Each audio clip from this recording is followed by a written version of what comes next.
Well, there are a number of exciting and highly anticipated national and local theatrical events hitting Nashville this spring. Here with the Scoop theater and arts writer Amy Stumpfl, great to have you here. Thank you so much for having me. You're one of my favorite people, and you have your pulse on the theater scene, so you are the perfect person for this. Thank you. I try. There's so much going on, and spring is a very, very busy time. It really is. A lot of arts organizations are getting ready to announce their new seasons, but we're also ready to finish out this season, and there's a lot of good work happening. There really is. So we're going to just dive right into it because there's a lot of things coming here, some that are premiering, that kind of thing.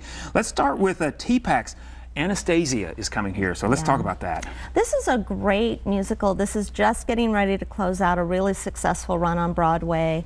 I know a lot of people have a lot of nostalgia around this one if they grew up watching the film. It's a beautiful piece, and I think design-wise especially, it's visually stunning. There's a lot of beautiful things to look at with the scenery and the costumes, so that's going to be fun. You writing about a lot of theater, what do you kind of pick up watching theater and observing how people take in theater?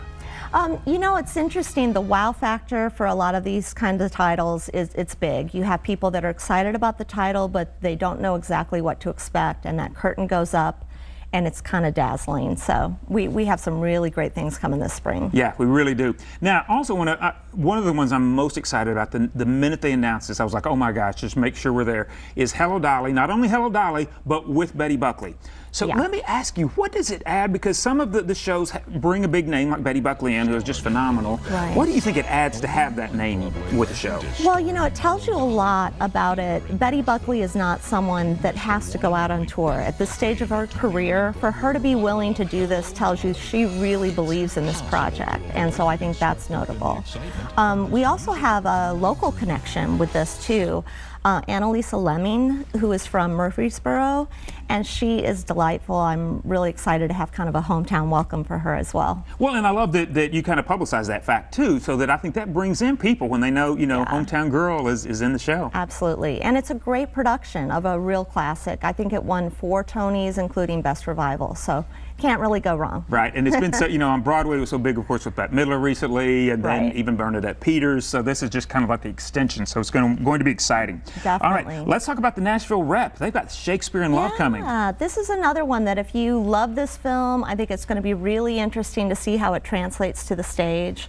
I have seen some sketches from their design team. I think it's going to be beautiful, again, and you know, notable to see what the design will be, and just a lot of fun to see that one play out. And the Nashville Rep always does such great work, and of course March 23rd through April 13th on Shakespeare and Love. Yeah. Now they also have something that's a big attraction, and that's the Ingram New Works Festival. Right, that's every May. This is kind of the culmination of a season-long project where you have emerging playwrights that have been working on new scripts. Every year it just gets bigger, more exciting. This is something that we've received some national attention surrounding this. This is something everyone should come out to support. And that is a great note, is the fact that everybody, because I know I've come in contact with people in the past that said, oh, I thought that was just for people that were maybe, you know, members of the rep or something, but it's for everybody if you want to attend. It is. Anyone who's interested in learning how new plays are developed, this is the place to be in May. And it's really, you just can't beat it. It's really exciting to see how much they can convey in just a staged reading. Yeah, so be sure and check that out. That is May 8th through May 18th. Now, another one of my favorite theater companies is Actors Bridge and Actors Bridge Ensemble. They've got Citizen and American Lyric. This sounds so intriguing. This is going to be fascinating. It's not a straight up play. It's kind of a blend of prose, poetry, there's music, movement, there's a visual element, but it's kind of a meditation on race in America. I think it's going to be really thought-provoking. I think this is the kind of edgy work, Actors Bridge, we've kind of come to expect from them, and it's directed by John Royal, who is in such demand right now. He's just come off of a couple projects with the Rep and Nashville Children's Theater, so we're excited to see some more from him. I can hardly wait to see that. So dates on that, so you want to check this out at Actors Bridge's site, and that is March 22nd through March 31st, Citizen and American Lyric, so don't miss that. Studio 10, another awesome theater group. Yeah. The Sinatra Legacy, they do these well. They do these really well, and if for those that haven't seen the Legacy series, they kind of showcase an iconic artist. They've done Johnny Cash, they've done Ray Charles, Hank Williams. This one's, of course, Old Blue Blue Eyes himself, and they're going to do this at the downtown Franklin Theater, and I think that's just a perfect venue for this. It's always a great night of entertainment. It really is. So if you love, or even if you want to be introduced to the music of Sinatra, I mean, to me, that's another key ingredient, is that you can love Sinatra, or you're just thinking, oh, I want to check this out. They always do such great work. Yeah, and always supported by an incredible live band. So, you know, that's something to be proud of as well. Absolutely. So definitely check that out. Now, a couple of other events we want to talk about. Nashville Opera has Tales of Hoffman and the Cradle Will Rock. So tell me about that. This is a great way for them to wrap up their season, a pair of really thought-provoking works again. Tales of Hoffman is really interesting. It's kind of this fantastical, very fast-paced, wild ride. E.T.A. Hoffman actually wrote the Nutcracker and the Mouse King, which of course went on to become a very famous ballet. And this is kind of his search for a muse, so it's kind of loosely inspired on the lives and loves of E.T.A. Hoffman. And then The Cradle Will Rock is super edgy. This is really an exciting one to end up on.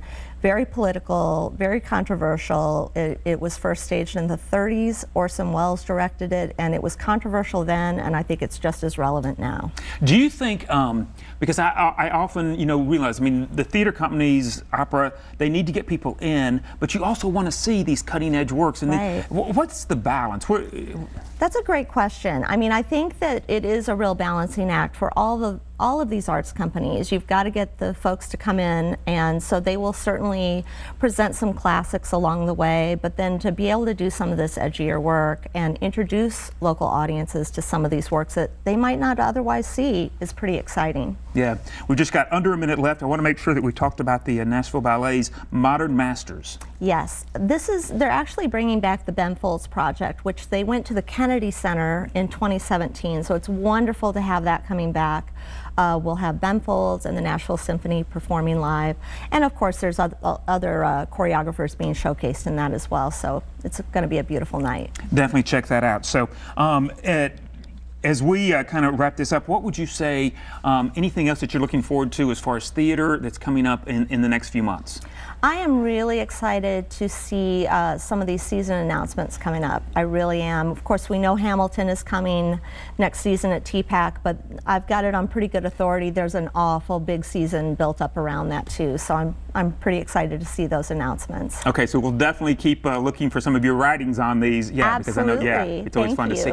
Amy, great having you here. Thank you so much. Please come back. I will. Okay. Well, that's all the time we have for this edition of Out and About Today. We'll see you next time. Good night.